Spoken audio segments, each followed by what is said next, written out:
Back for another edition of In the Huddle, guys. We got a lot to get to. Baldy's been a busy man, and we are going to break down the AFC West today. We're going to go division by division as we lead up to camp. Try to get you guys caught up on what we think is going to happen in the NFL in these divisions this year. Obviously, we know once the season starts and injuries and all that changes. But what we know right now is what we're going to focus on. But before we get to that, Baldy, and by the way, guys, Jason Lock-on-4, part of this podcast. Follow us in the Huddle. Subscribe, like us. You can watch us on YouTube as well. So many ways to access the program. And we put new episodes out every Tuesday, Thursday, usually unless there's some kind of breaking news. So, Baldy, before we get to the AFC West, because I think it's an intriguing division, the Chiefs have owned that division, and we'll talk plenty about it. But we find out, at least in the rumor mill, that it seems like the Jets are going to be the team that gets to be on Hard Knocks. Now, we talked about this. Robert Saleh was like, look, I don't want to be on there. I don't want to do it. And it seems like the NFL is forcing the Jets to do this. I think they're the most intriguing offseason team with the move, right, with Aaron Rodgers. There's been nothing bigger. But if, in fact, this is true, and we think this is going to be officially announced a little bit later on this week, what do you make of it? Well, I think it's going to be good theater. It's going to be good television, and that's what ultimately the NFL wants, is just eyeballs to a team that has a great deal of buzz. They open up Monday Night Football this year against Buffalo. Aaron Rodgers is the biggest story in the league, bar none. Him working with guys half his age, out there on the field, whether it's, Garrett Wilson or Sauce Gardner, how he, communicates, integrates himself, what he's done this offseason. I mean, all eyes are on him. It has been throughout the offseason. They play the Hall of Fame game this year. So they'll be the first one to training camp this year. They'll be in Canton, Ohio this summer. They have a bunch of Jets going into the Hall of Fame. Darrelle Revis is going in. Joe Klecko is going in. They have the reigning offensive rookie of the year in Garrett Wilson, the reigning defensive player of the year in Sauce Gardner. I mean, there's just so much. So you can imagine NFL Films right now, Carl. I can just imagine the NFL Films crew heading up to Canton, and there's Darrelle Revis. Yeah. And there's Rex Ryan and Darrelle Revis, a decade ago. And there's Joe Klecko, the sack exchange. And you could just see, you can build the storylines right now, Carl. Week by week, you can build this stuff. I understand Robert Saleh's position. Let us just get in the bunker. Yep. Let's block out the noise. Let's get ourselves ready to play. But there's been a lot of teams, I believe, that have really benefited with the play of Hard Knocks. I mean, you go back to the Ravens the first year in 2000 with Siragusa and with, Shannon Sharp and all that gang. I mean, they ended up winning the Super Bowl. Ray Lewis. I thought last year in Detroit was a big deal. I think we got a chance to see Dan Campbell in action and got to know some of those players that end up winning 8 of the last 10 games. And a few years before that, there was the Cleveland Browns. And, that turned out to be a good thing for Cleveland. So I think the way NFL Films works, honestly, you don't even know the cameras are there after the second day. Now, what they report, on HBO on Tuesday nights, at 10 o'clock at night, they'll all be watching. Everybody will be watching. Yeah, I just get excited when I hear that music. It adds the dramatic flair that it needs, right? They're the ultimate documentary makers. They're the ultimate. They're the best. It is. So we will get some insight into Robert Saleh, which I think you know him. I don't know if a lot of fans know a lot about Robert Saleh. I think they only know one side. The coach has got to wear a lot of hats. Right. You got to deal with the owner. You got to deal with your 53rd player. You got to deal with the disgruntled player. Quentin Williams isn't signed. Who knows when's that deal going to get done? I mean, a lot of things. But you want to see the coach, a motivator. Yep. A guy that can build a vision, and how you put this plan together, how he integrates with his new head, his new offense coordinator, Nate Hackett, who he knows, and Aaron Rodgers, his new quarterback. And there's just a lot of elements there that I think people want to see from the head coach. So the Jets look like they will be the team, and for me and Baldy, we can't wait. We think it's going to be great and exciting and a lot of fun, and as he mentioned, a lot of storylines. Let's talk about the AFC West. Here's what's interesting before we get to the potential win totals and what Vegas believes is going to happen this season. Understand this before we get into this conversation, guys. The Chiefs have won 7 consecutive division titles. They're tied for the most in NFL history, okay, with the 1970 Los Angeles Rams, who won between 73 and 79. And then you're talking about the Patriots and Brady, who won 11 consecutive division titles. The Chiefs couldn't match that mark. I mean, there's no reason to believe with Patrick Mahomes at quarterback that they couldn't reach 10 or 11, but they own this division so far, Baldy, and they're not chasing anybody in this division. And I want to start with the Chiefs. They're coming off the Super Bowl win. Guys, we're breaking down the AFC West division. So I said this to you probably a few weeks ago, maybe it was months ago, when we were talking about this as we were getting ready for the Super Bowl. I think the way I viewed this was kind of a rebuild, and they still won the championship because they had 9 or 10 young rookie players that contributed on the offense, across the board on defense. Their secondary was young, and they were still able to get it done, Baldy. So going into this season, there's no reason for me to believe that the Chiefs won't be the favorite to win this division. Now, real quick, Chiefs are 11.5. That is the win total, over under 11.5 for the Chiefs. Vegas, 6.5. Chargers, 9.5. And the Denver Broncos with new coach Sean Payton, 8.5. Let's start with the Chiefs.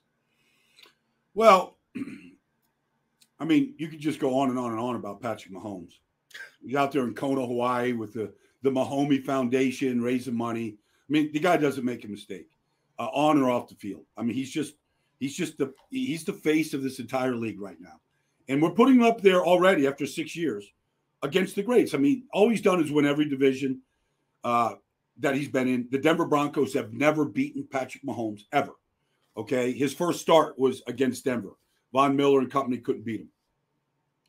They've played 5 straight AFC championship games. He doesn't play road playoff games. I mean, it goes through Arrowhead. Right. That's the standard. Now, I would spend a lot of time with their defense coordinator over the last 3 or 4 days, Steve Spagnuolo. And, you know, they had 6 rookies play an integral part on that defense. And he was telling me about, you know, Trent McDuffie was their first-round pick last year. And he had a concussion early in the year, and he missed a bunch of action. And then by the time you got to, you know, championship Sunday against the Bengals and then the Super Bowl, I mean, he was the best outside defender, and he was the best inside defender. He could play zone. He could play man. Now, L'Jarius Sneed and, you know, and Trent McDuffie, they're the 2 best outside defenders. They're also the 2 best inside defenders. So now Steve's got how to mix and match.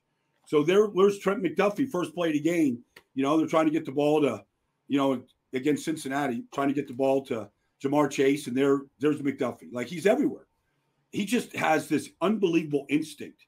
And then you look at all the other guys that played, you know, a big role, whether, you know, it was Karlaftis, you know, that stepped in and started as a rookie first-round pick. I mean, Brett Veach nailed the draft last year. Yeah. You look at the interception, you know, that Watson had against Joe Burrow, and, like, all the things that they did, it's amazing.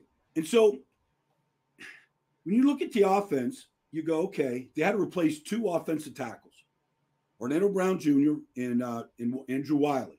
Well, they went out and got Juwan Taylor, who was about as big as free agent signing as there was in this business on the offensive side.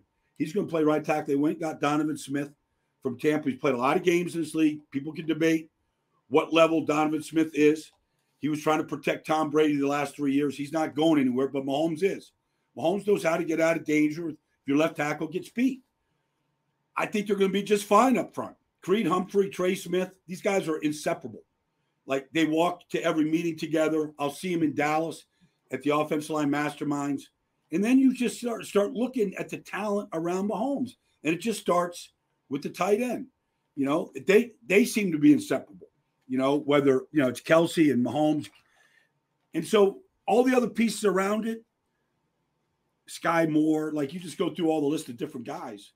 it doesn't seem to matter. I mean, they're going to be the team to beat. So, Baldy, the crazy thing about this is the Chiefs last season led the NFL in scoring, 29.2 points a game. Total offense, 413 yards a game. You lose Tyreek Hill, and you're better? And you put up 38 points in a Super Bowl win against one of the predominant defenses in football, and they didn't punt in the second half, and they couldn't get them off the field. They lose Eric Bieniemy. We'll see if that's a loss or not a loss. We'll find out. I mean, Andy Reid's still in charge.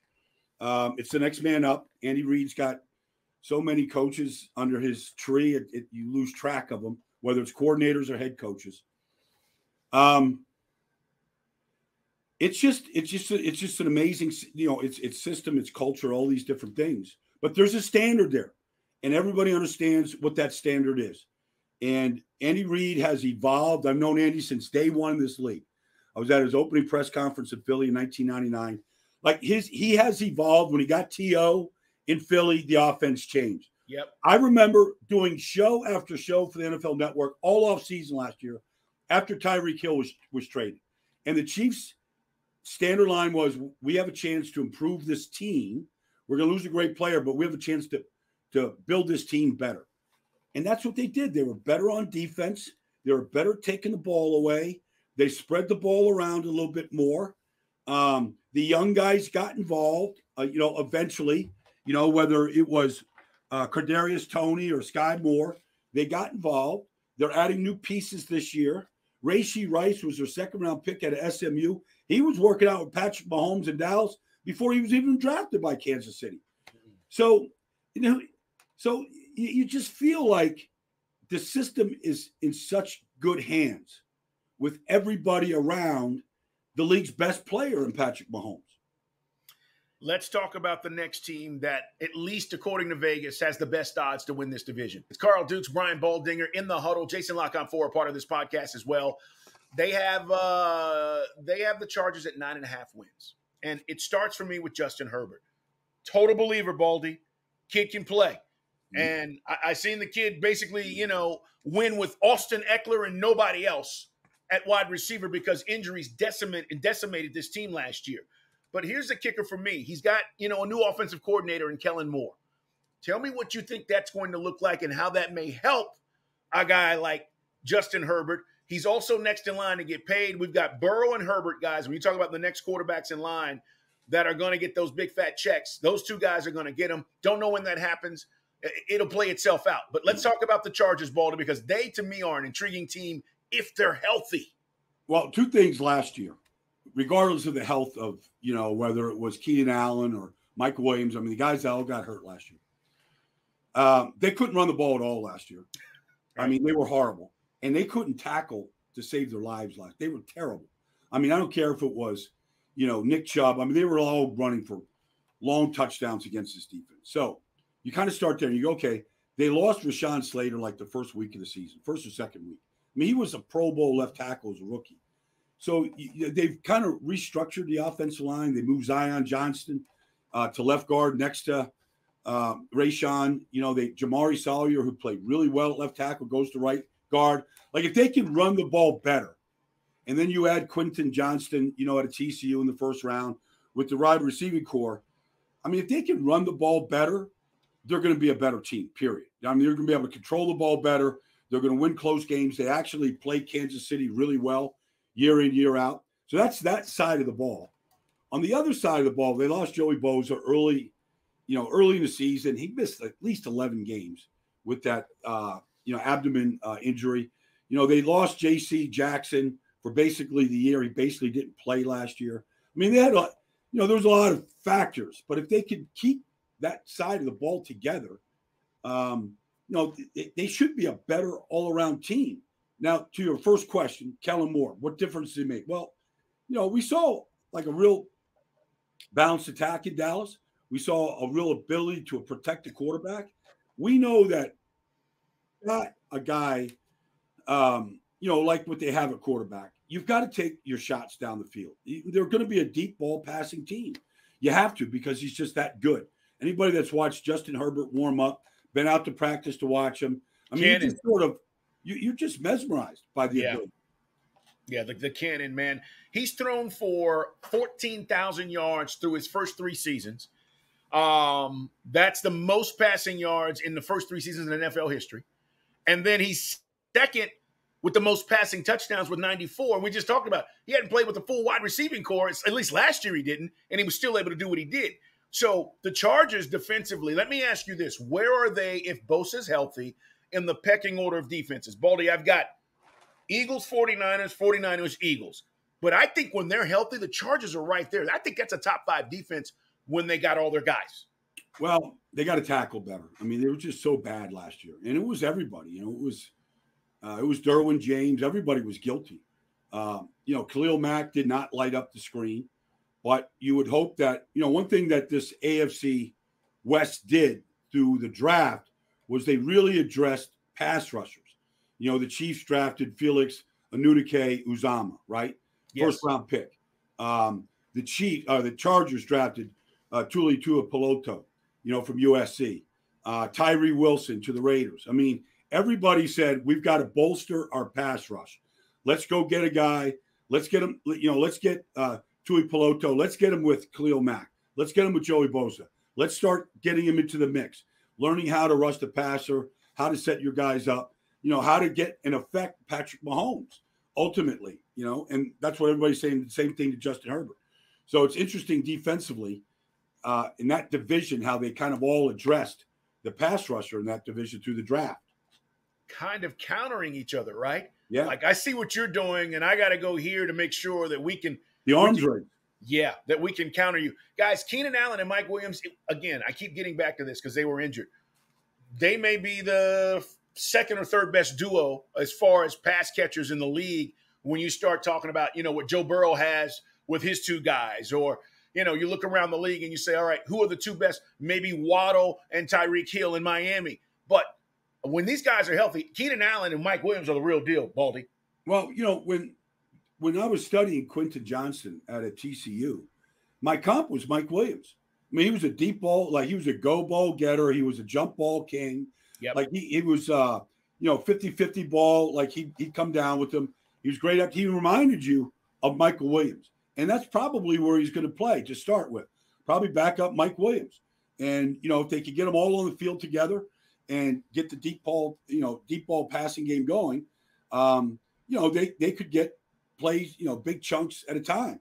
And it's possible. So I think Justin Herbert's only going to benefit, especially with Slater coming back. I mean, he's just so good. If Sawyer plays at right guard like he did at left tackle, yeah, they should move the ball better on the ground than they did, which was almost non-existent last year.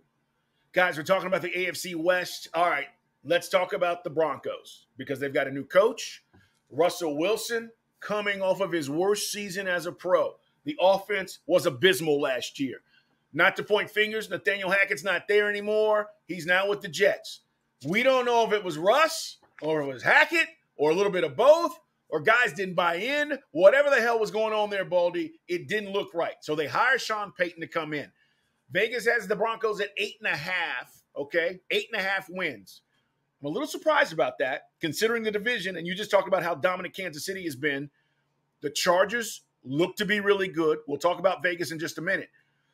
But with this, it all starts, right, with Sean Payton. He comes in. He's going to immediately instill something different in that organization, right? I mean, from day one, this is how we do business. Well, it starts with accountability. And so, I mean, from Russell Wilson all the way down. So there's one voice in that organization right now, Sean Payton. He's a very powerful figure from the standpoint of this is what we do. This is why we do it.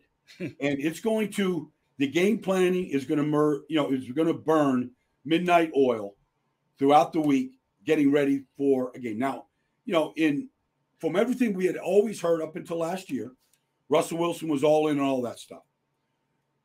It's not Russell Wilson CEO and, Russ is going to cook. That stuff is gone. Yep. This is a proven offense and a proven offensive mind, basically saying, I'm going to take what I got and I'm going to maximize what I have to use it to the best of our ability to beat what you have. So it's the essence of coaching. And he knows how it's supposed to look. Now, I was with a prominent offensive line coach this past weekend, and he says to me, he goes, Baldy, how many padded practices do you think I get between the start of training camp and our first game? And I said, I should know this, coach, but I know it's going to be a lot less than what I imagined. He goes, I'll just make it simple, Baldy. We get 12 padded practices. That's nothing. It's stupid, Carl. We got 12 padded practices in the first week of camp. When I played. Now, I'm not trying to compare our era to what's going on. But these guys so they're trying to put an offensive line together, right? So, they brought in Ben Powers from Baltimore, and they brought in Mike McGlinchey, and they're trying to put this line back together. They get 12 padded practices. Yeah. And it's in 3 preseason games where you're kind of afraid to play your guys before you open up the season. Like, it's not much. And I'm just saying, I'm just using that reference right there, Carl, to go, whatever expectations we have, it might take a little while with Denver. It might not happen right away just because they're so limited by what they can do. I mean, Kansas City lines up. Everybody knows the playbook. Yes. Right? You got a couple of young guys come in, a couple of free agents. All right. Yep. Mahomes gets them up to speed in the passing game. Creed Humphrey gets them up on the offensive line. It's all in place. Sean's putting a new way of doing things in place. There's discipline. There's accountability. This is the system. This is our base plays. We have to perfect these. And you go, okay, that's what you should do. 12 padded practices, Carl. Everything else will walk through. So, I feel like we're going to see a difference. I just don't know when it's going to happen. And it might not happen right away. It's a great point. They drafted Marvin Mims out of Oklahoma, wide receiver. Mm-hmm. What'd you think of Mims? Is he guy immediate starter? He reminded me of Hollywood Brown, to be honest with you. He was just like this go king. He was a flyer down the field. He can run. That's what he reminded me of. Now, can he run the whole route tree and do all the things? I don't know. But I think Tim Patrick coming back could be there. I like Tim Patrick a lot. He got hurt before they even started the season last year. He didn't make it out of training camp. And he's a big body. He actually reminds me quite a bit of Michael Thomas. I'm not going to compare him to Michael Thomas. Michael Thomas still has the greatest season ever by a wide receiver with 149 catches. His Twitter handle was, you can't guard Mike. Yeah. And Drew Brees just trusted him. So they 3rd down and 7, 8 yards. Here it is to Mike Thomas. It was over and over and over again. And they had Kamara, and they ran these 2-man games, and it was pretty hard to stop. So we got to kind of look at who some of these guys could be. Could Patrick be that guy? And so and before that, they had that, the guy that they drafted out of Hofstra in the 7th round. That I can't think of his name right now. I should know it. But anyway, so I just feel like he's got to find what his pieces are. Sure. And Cortland Sutton and Jerry Jeudy, he's got to figure out where these guys belong and what they do best. All right, I have to address this since we're talking about the Broncos, and I know Bronco Nation is going to be, why are you bringing up old stuff? But from what I had heard, okay, and again, this is all secondary, but there was a lot of ego tripping going on last year with Russell, and that has to be put aside. Mm-hmm. And that gets back to Baldy, your comment about accountability. I don't know how much of that affected going on the field, but if I'm Russell Wilson, you know what I'm doing? I'm putting my ego in check, and I'm calling Drew Brees. I'm going to call Drew Brees, and I'm going to ask about what this looks like. What should I expect? Maybe he's done this, guys, but if he hasn't, he should. Because nobody knows Sean Payton better than Drew Brees, and they won a lot. They're both going to the Hall of Fame because of it. And I'm just thinking, Russ, step back for a second and go, I have a Hall of Fame coach. There are no excuses, okay? What can I do to make this better? And we can talk about all these pieces, Baldy, and you're right. They've got some players. They got to put it together. But I still think it starts with Russ buying into whatever the hell this is going to be and understanding what's expected from him. And don't try to do too much. Well, I won't be surprised. As far as I know, Drew Brees is kind of a free agent out there. He's not attached to any networks. Right. It won't surprise me if Sean Payton has Drew Brees kind of shadowing the Broncos, Russell Wilson in training camp. Not that Russell needs to look over his shoulder. He doesn't. No. But it sure would. It would be a great resource to have Drew Brees right here, Sean Payton right here, just understanding the concepts, where you go. Because the one thing about Drew Brees is you could just the footwork, the progressions. They both are about the same size, same height. They all both challenged that way throughout their careers. But Drew Brees is going to go down as maybe the most accurate quarterback of all time. He's up there, whether he is or not. But I mean, his accuracy was a byproduct of his fundamentals. Yes. And I think sometimes in any sport, Carl, I don't care if you're Aaron Judge and you're striking out too much in baseball, whatever it is, you go back to the fundamentals. Free throw shooting, like you just go back, layups, left-handed, right-handed. You go back to basics, and it just resets you. And one thing about Drew Brees, I never felt like he ever got away from his mechanics. I remember, in fact, his last year, 2 years ago, I think he had a game, might have been a national game, like a Monday night. He was literally like 22 or 23. Yeah. He missed one pass, and it was a swing, like I think to Kamara.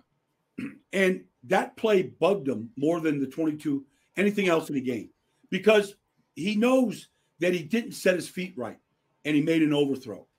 And he like the coach was inside his head. That play bothered him because it should have been an easy completion. Yeah. And he rushed the footwork. And I just feel like you can't get enough of that. You just can't. And when you said, to your point, Carl, you got to put your ego in check. Yes. Like there's nothing wrong with Drew Brees out there. And I expect to see him. I don't know if that's going to happen if Drew wants to do it. You got a bunch of young kids, and who knows. But I would think Drew would want to be there. Sean would want him there. And if, to your point, why wouldn't Russell want him there? Yeah. We will see how that plays out. And that may be a behind-the-scenes thing, or maybe it comes out, and we'll keep tabs on it. Baldy will be making his way around camps and whatnot, and when camps roll around. But I just think that's one of those situations where, hey, man, I got to look at what's best for the team, and that is best for the team. All right, last but not least, the Raiders. We're taking a look at the AFC West, guys. We talked about the Chiefs, 7 consecutive division titles. We've talked about the Chargers and Justin Herbert, new offensive coordinator in Kellen Moore, and what that roster looks like. We just talked about the Broncos. The Vegas has the Raiders winning over under 6.5. Okay. Now, Garoppolo, new quarterback. And I got to mention this, Baldy. Derek Carr spoke just yesterday about ending his Raiders career on the bench. And this is a quote from him. I was very upset. I was mad. Well, I understand. I get it. And so now he gets a new start with the Saints, but he's just reminiscing about his time with the Raiders. I think Derek Carr is underrated. I think he's a much better quarterback than people give him credit. But let's talk about the Raiders and what's going on in Vegas. 6.5 over under. They're basically picked guys to be the last team in this division. What do you think, Baldy? Well, we got to see, Jimmy Garoppolo. I mean, he has played for, Josh McDaniels in New England, knows him very well, spent his young career, Patriots backing up Tom, started 2 games before an injury occurred when Brady was suspended. So he understands what Josh wants, which is very specific. Not a lot at the line of scrimmage. Play comes in from the sideline. This is the play you won. Not a lot of freelancing. Okay. We're running this play. Execute it. I think Jimmy understands that. He just came from Kyle Shanahan's system. It's very similar like that. Not a lot of ability to freelance and change plays and stuff like that. Some players would hate that. Yeah. Some players are enabled by it. So I think it starts with Josh Jacobs. Like he doesn't want to play for the franchise tag. He's the league's leading rusher. He had an awesome season last year, staying healthy. Led the league in rushing by well over 100 yards. I mean, you got to get him back in camp. There's just not another Josh Jacobs here. Devontae Adams gets over 1,500 yards, maybe the quietest 1,500-yard receiving season of all time. I mean, that's a monster season for anybody, and we didn't really notice. And what do we have, like 12, 14 touchdowns? So, but there's, Hunter Renfrow got hurt, and Darren Waller's gone, and okay, what What's our offense going to look like? Like it, if you're going to run the ball as well as they did last year, Carl, you got to make the run game pay off. I mean, the play action, the deep shots, like it wasn't there. They were shut out by the New Orleans Saints last year. Yep. Went to New Orleans, didn't score a point. Went to Pittsburgh on Derek Carr's last start as a Raider in the playoff hunt, and they put up 10 points. Their offense was just flat. So many Sundays last year where they, you're not winning games scoring 10 points. So, that's got to change. And then defensively, I mean, outside of Max Crosby last year, who played? Who's any good? And so, you look at Chandler Jones, he's got to come back from really a miserable season. They drafted Tyree Wilson to be his replacement. Yep. You could just, they put Marcus Epps back there, and they got some help in the secondary, which they always seem to need. 6.5 probably is not a bad. No, nobody's going to be happy with Raider Nation with that, but it's kind of hard to look at this team right now and go, how do you get to 9 wins? 2 years ago, they got to the playoffs. They won their last 4 games to get to the playoffs. They couldn't do that last year. So, they got to start a whole lot better than they have the last 2 years under Josh McDaniels. So, is this a make or break year for McDaniels from the standpoint? It does. It feels like it for me because he comes in, highly touted all those years under Belichick. You have a team that they thought was ready to win. You mentioned it. I mean, they go to the playoffs a couple of years ago. It's just, and I think right now with this transformation that's going on, you get the sense that either he's going to get it done or he's not. And I got to tell you, Baldy, if they're under 6.5 wins, I don't know how he keeps his job. I'm just telling you. I mean, I don't know how you keep Josh and say we're moving in the right direction when the Chiefs are killing it, when the Chargers look like they're coming. And then here comes Sean Payton and the Broncos. You got to do something. Yeah, well, I mean, just look at the landscape of Vegas right now. The Vegas Knights win the Stanley Cup. Yeah. All right. Mark Davis moves the team out of Oakland. He puts them in Las Vegas, gives them a bright, new, dark, shiny star. The Death Star. It's an unbelievable facility. The Raider Nation, I know they miss the Bay Area. I know it. I mean, but Raider Nation is a global franchise. Right. They come, they sell, they buy the tickets, they wear the gear. They're completely, Raider Nation follows me quite a bit, Carl. I interact with them. I know who they are. They travel. They do all this stuff. They do. 6 games in that division is not going to cut it. It's just not. Mark Davis, there's no way that you could bring a guy back that's winning 6 or 7 games, and Sean Payton's your division, and Patrick Mahomes and Andy Reid's in this division, and the Chargers have talent. You just can't stay the course and say it's going to turn this year. There's going to be a change. They were 26th points against last year. To your point about the defense. They weren't stopping a nosebleed. I mean, the teams are just rolling through them. And it's crazy to think that some of the talent they have, that they were as bad as they were. So there are some things the Raiders have to do, guys, if they're going to even compete to try to win this division. And to Baldy's point, I just don't know if that's going to happen. So, Baldy, as we look at this, let's just take a look at this. You still like Kansas City to come back and win another division based on what we know right now, right? I do. And, people say, well, you can't, teams don't win back-to-back Super Bowls. That might not happen. But, they've come back hungry every year. I was with Steve Spagnuolo this weekend and was with him and his wife yesterday. And, they lost to Cincinnati in the regular season. Yep. Just like the year prior, they lost to Buffalo at home in the regular season. Ugly loss. They beat both those teams in the playoffs. Yeah. And so the team and the organization, Carl, stays hungry.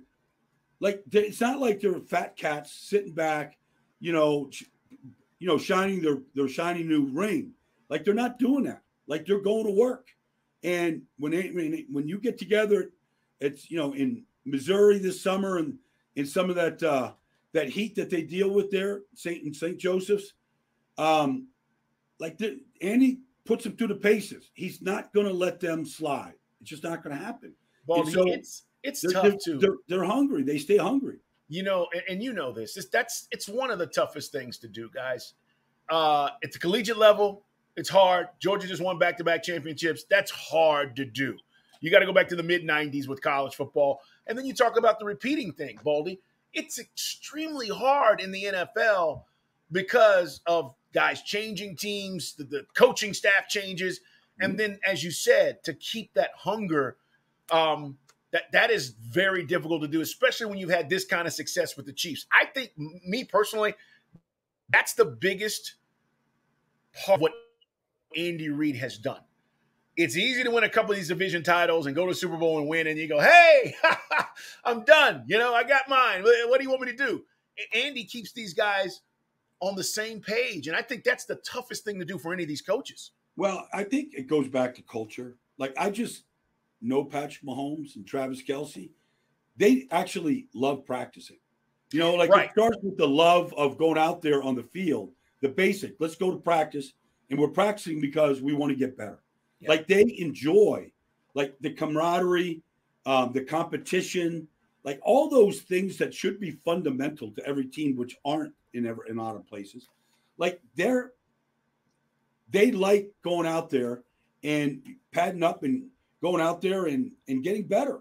And that's where it's got to start. It's got to start in the practice field. And those guys, I know Andy, how he starts camp. His camp can be as tough as anybody's in his business that first week or 10 days. Like, he's going to find out who's in shape, who wants it, who can play. Like, he's going to separate them pretty quickly. All right, before we get out of here, Chiefs, again, right now, favored to win this division, AFC West. We're going to continue to break down each division, guys, as we move forward towards training camp. I do like the Chargers to have a good season. They should be back in the playoffs, guys. Brandon Staley fired his offensive coordinator after that collapse in Jacksonville, so Kellen Moore steps in. We'll see what that's about. Denver will be better this year. I'm a believer in Sean Payton. I've seen him. I think they're going to be better, and then we'll see what the Raiders do. But that's where we're at right now with the AFC West. We'd love to hear your comments. Follow Baldy on social media. I'm at Put 'em Up, see Dukes. Put them up across all social media platforms. Guys, we'd love to hear from you and tell us what you think about this as we interact with you guys. One little announcement here, Carl. The NFL Network now for the third year in a row, we have something called Back Together Saturday. It's the first Saturday of training camp, July 29th. So they're sending me to Green Bay this year. We're going to do a live 4-hour show there at Lambeau. And I'm pretty excited to see Jordan Love in action, put my eyeballs on him as the guy right now, because it's certainly going to be a big storyline. Titletown, USA, the Packers are turning from Brett Favre to Aaron Rodgers to Jordan Love. That's, and if you go back to Bart Starr, like, nobody has a legacy at quarterback quite like the Green Bay Packers. So Back Together Saturday, I can't wait to get to Green Bay, to see the kids on the bicycles carrying the helmet and the tradition out there in that great town, that great American football town. So anyways, just want to put that out there. When we get to the NFC North, I'll give you a lot more about what that day is going to be like. Yeah, listen, and man, you just got me fired up. That's fun. That's special. Seriously, because when camp starts, I always tell people, like, for me, football season starts. We go through this lull after the Super Bowl. Yeah. But we have such a busy offseason. But once we get to that's July 27th, July 26th time period where guys are reporting. You're seeing guys show up at camp, and you're like, oh, it's about to be on, because there is the next 8 months of my life, right? I mean, this is what it's going to be. So, yeah, that's awesome. I can't wait to see what that's going to look like, and more importantly, what Jordan Love is saying. Yeah. By the way, and I know we're not talking about this today, but everybody is backing this kid, Baldy. Everybody's like, look, he can play. We believe in him. We're going to be fine. Now, you can say they're supposed to say that, but I don't know. I feel like there is some confidence there. Maybe there are some people who are glad that Aaron's not there. Maybe. It's going to be a new way of doing business. So we'll find out a lot about Matt LaFleur and how this team is constructed, his coaching, and see if this defense can measure up to some of the talent that's there. Yeah. So it's going to be because I don't think anybody's given the Packers much of a chance. So we'll get to the NFC North here in the next couple of weeks. All right, man. I see you got your Texas Tech shirt on, guys. We get stuff all the time. What do you know about Guns Up? what do you know about Guns Up? Home Center. I think you should just name the campus Patrick Mahomes University. That's the only thing that matters in Lubbock, Texas right now. No, it's true. All right, Baldy. Great job, guys. Yep. Shout out to Jason Lock on 4. He's a part of this podcast as well. Carl Dukes, thank you guys for being here. We'll continue to break down division, so make sure you're here as we start to focus on getting towards camp. We want to go through every division and talk about these teams, guys. It's In the Huddle. Subscribe, like us, and make sure you watch us on YouTube as well. Everybody have a great day.